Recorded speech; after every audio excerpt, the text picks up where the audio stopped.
material present in this video are in public domain and free to use. Chapter 9. Trade in the Philippines. The Spanish galleons which used to sail the Pacific Ocean between Manila and Mexico have been the subject of many romance. The world never tires of reading the stories written about them. They seem to belong to the age of romance and poetry. The galleons come, however, pretty close to modern times. The last one left Manila for Mexico in 1811. And the last one for Manila sailed from Acapulco in 1815.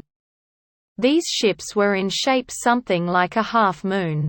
They were very high at bow and stern, short from fore to aft, and very wide. They were of about 1,500 tons burden, with light draft. They usually had 4 decks, and always carried big guns.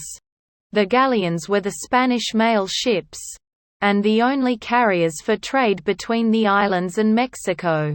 This trade with Mexico was the colony's only source of income. The local government had no money of its own. It could not act independently. All that it brought in tribute and taxes to the royal treasury belonged to the crown, to be disposed of at the king's will. Not only were the islands governed through Mexico, but all their trade was with that country. So severe were the laws that restricted their trade, that the people were not allowed to go even to China and Japan to buy goods. They might buy only such goods as Chinese and Japanese traders brought to Manila. Once a year, usually in July, a galleon left Manila laden with goods from the islands. These were sold in Mexico, and the money which they brought, or an equal value in Mexican goods, was sent back on the return galleon.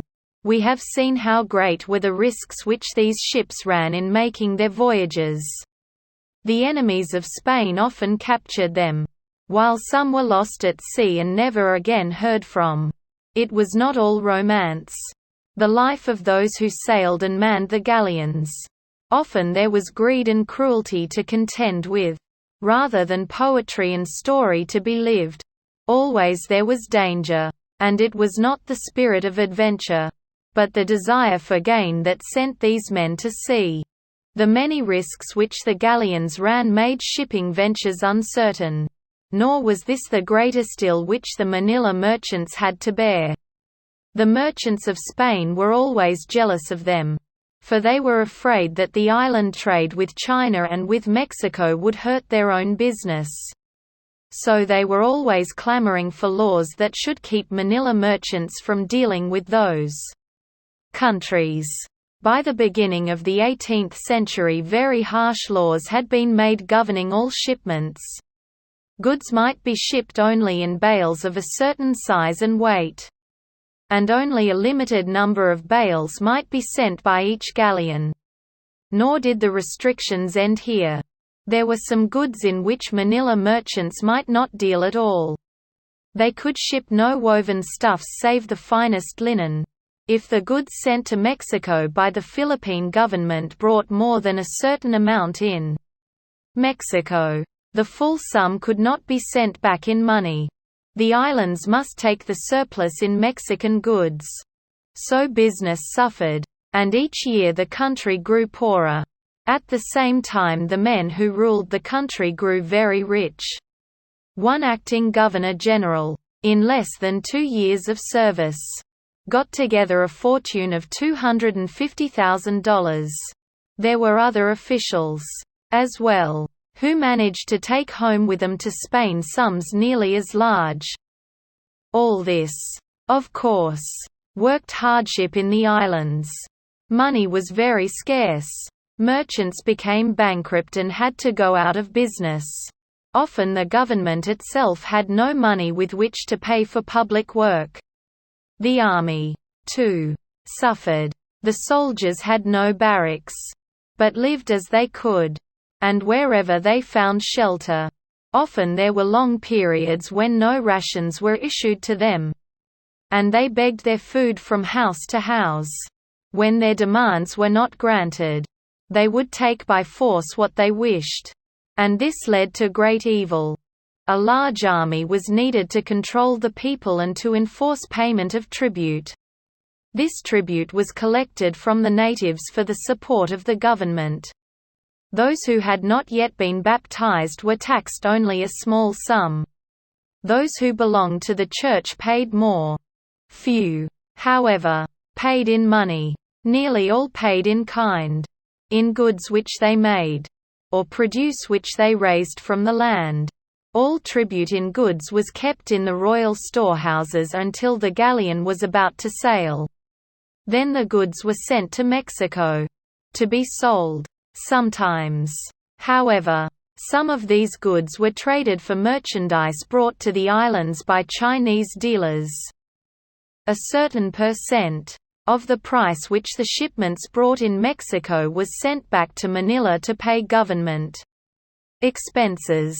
Usually, however, this fixed percentage was not sufficient to meet these expenses. It was needful, then, to increase it by a further sum from the royal treasury. This additional sum was called the real situado. Ra'al se toa du. 1 galleon a year was not enough to meet the needs of merchants who wished to ship goods to Mexico. In 1724, therefore, a royal decree was made public that thereafter 2 galleons of 500 tons each would be sent. This decree, however, limited the number of merchants who might ship goods, and the amount which each might send. It also fixed the amount in cash that might be taken in payment. All values over this amount must be taken in Mexican goods. A few years later this decree was revoked. Only 1 galleon a year was to be sent, and new and more severe restrictions were put upon all shipments.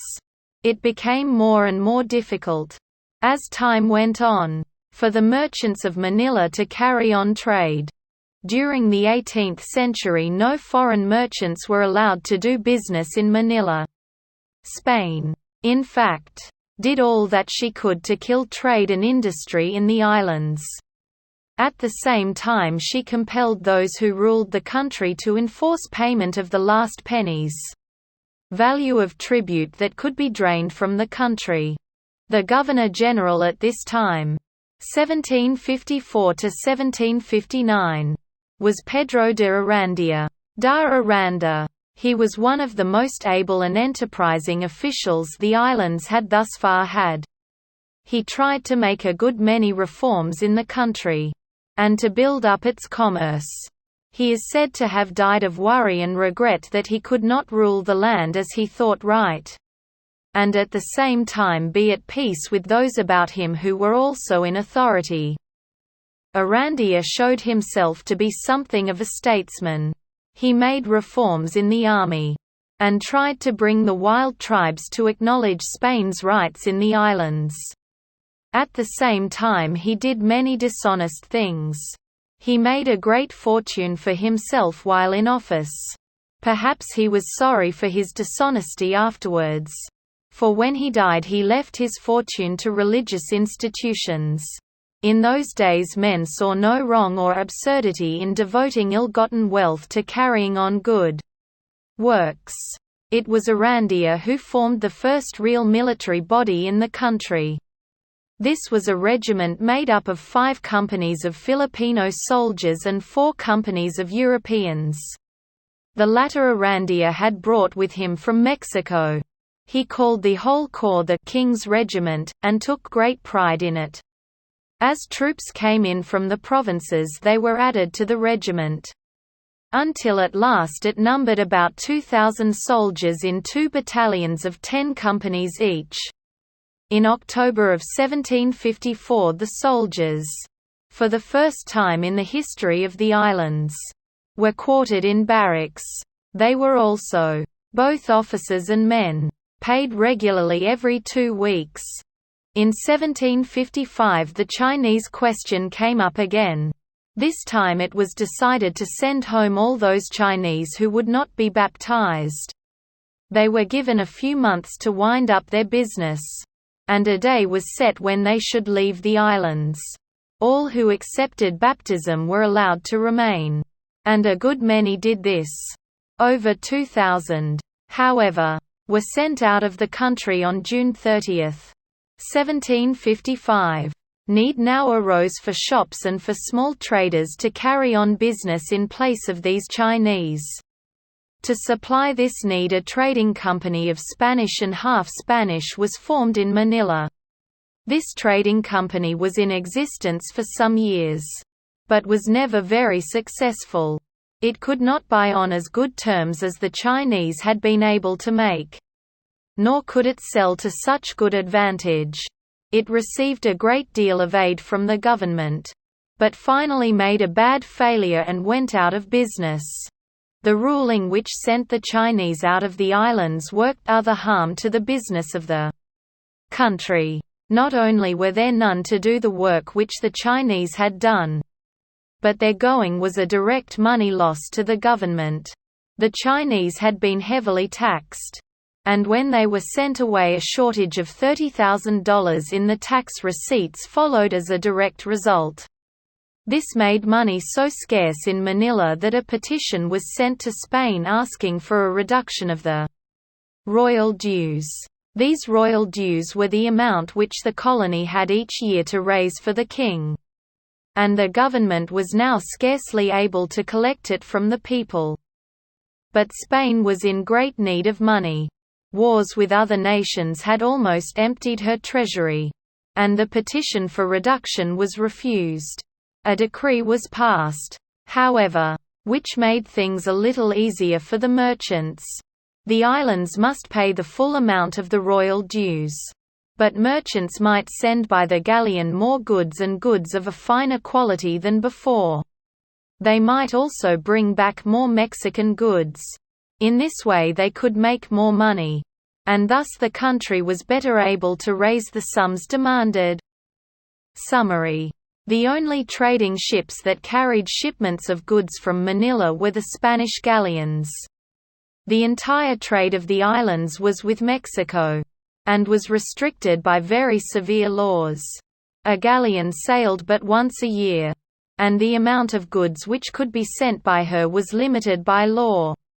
The great risks which the galleons ran made shipments uncertain of return, and business was at a disadvantage. In 1724 a decree was made public allowing 2 galleons a year, of 500 tons each, to be sent.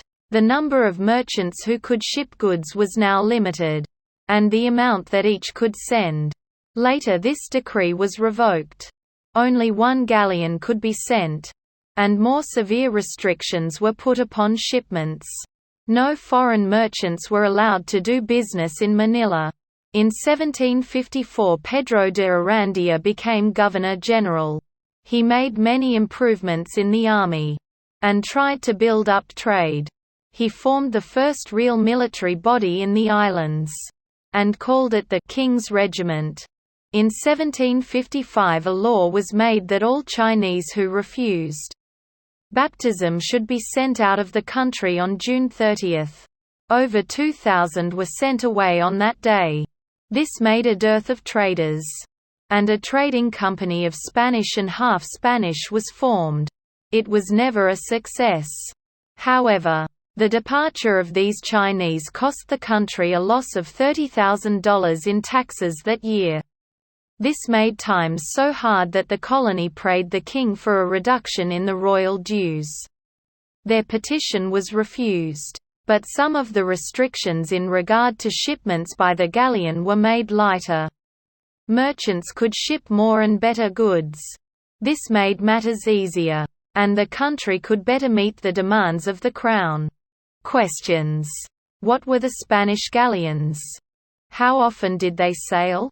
When did the last one leave Manila for Mexico? Why were such severe restrictions put upon the trade of the islands? What were some of these restrictions? What improvements did Governor-General Arandia make in the army? Give an account of the decree expelling the Chinese from the islands. What effect followed the departure of the Chinese?